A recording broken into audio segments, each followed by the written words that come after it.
Commissioner Muzaffar گڑھ engineer امجد شریف خان ترین کے surprise visit اور انتھک خصوصی محکمہ ریونیو، میونسپل کارپوریشن، محکمہ صحت و دیگر محکموں کا قبلہ درست ہونے سے عوام کو ریلیف ملی ہے۔ شہر میں سیوریج کی بحالی اور صفائی کے بہتر انتظامات بن کر عوامی، شہری اور سیاسی حلقوں کی جانب سے خراج تحسین۔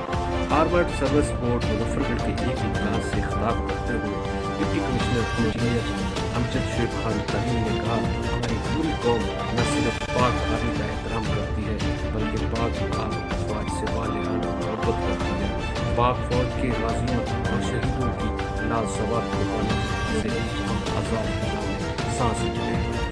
ان کا کہنا تھا، پاک آرمی کے ریٹائر ملازمین کی تمام مسائل کے حل کے لیے تمام ادارے ممکن اقدامات کریں۔ اس موقع پر assistant director armed service board Muhammad Aslam, principal Fauji foundation school colonel پریڈ عبدالجبار، پرنسپل دانش اسکول رانا راشد سمیت دیگر متعلقہ اداروں